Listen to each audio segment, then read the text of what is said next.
नमस्कार मित्रांनो, आम्ही फार्मासिस्ट यूट्यूब वाहिनीवर तुमचं पुन्हा एकदा स्वागत। तर आजच्या या व्हिडिओमध्ये आपण जेलसील हे जे अँटासिड लिक्विड आहे त्याच्याविषयी सविस्तर माहिती घेणार आहोत। हे औषध कशा प्रकारे काम करतं, याचा डोस कसा घ्यायचा आहे, हे औषध वापरत असताना काय काळजी घ्यायची आहे, तर आपण माहिती घ्यायला सुरुवात करूया। तर जेलसील आहे हे अँटासिड लिक्विड आहे। अर्थात तुम्हाला जेव्हा ऍसिडिटीचा त्रास होतो, गॅसेसचा प्रॉब्लेम होत असेल आणि हार्टबर्न सारख्या समस्या असतील तर यामध्ये हे औषध डॉक्टरांकडून प्रिस्क्राइब केलं जातं। त्याशिवाय तुम्ही हे असंही ओटीसी प्रोडक्ट आहे, तुम्ही डॉक्टरांच्या प्रिस्क्रिप्शन शिवाय, औषध योजनेशिवाय मेडिकलमधून, फार्मसी स्टोअरमधून खरेदी करू शकता। तर आता आपण बघूया की औषध कशा प्रकारे काम करतं। लक्षात घ्या, जेव्हा तुम्हाला ऍसिडिटीचा त्रास होतो तेव्हा तुमच्या शरीरामध्ये जे आम्लपित्त आहे, अर्थात ऍसिड आपल्या शरीरामध्ये आहे, आम्ल जे आहे आम्लपित्त, त्याचं प्रमाण वाढलेलं असतं।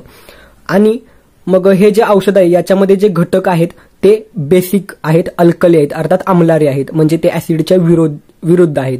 तर ते काय करतं, ऍसिडला न्यूट्रलाइज करतं, उदासीन करतं आणि अशा प्रकारे आपल्याला ऍसिडिटीमुळे जे जळजळ होत आहे, जो त्रास होत आहे ऍसिडिटीमुळे, तो कमी करतं।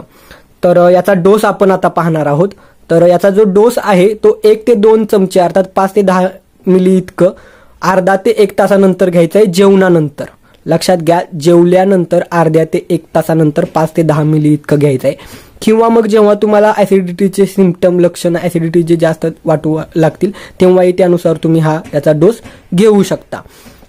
तर हे जे आहे ते शुगर फ्री आहे, अर्थात ज्यांना मधुमेह, शुगरचा त्रास आहे ते लोक देखील हे औषध बिनधास्त वापरू शकतात।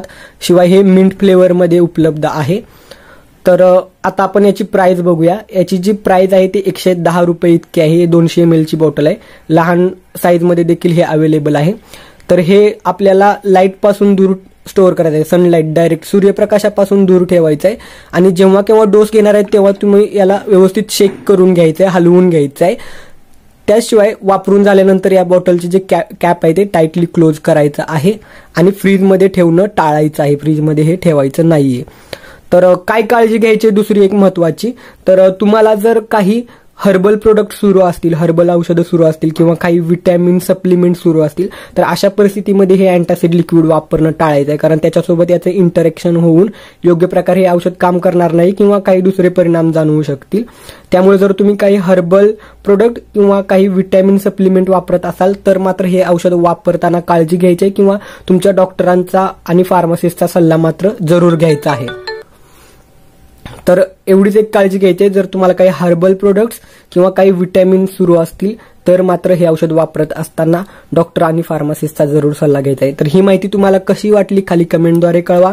आपल्या आम्ही फार्मासिस्ट यूट्यूब वाहिनीवर नवीन असाल तर सबस्क्राईब करा, कारण आपल्या आम्ही फार्मासिस्ट यूट्यूब वाहिनीवर आम्ही अशीच औषधांची नवनवीन माहिती आपल्या मायबोली मराठीमधून देत असतो। व्हिडिओ शेवटपर्यंत पाहिलात त्याबद्दल धन्यवाद।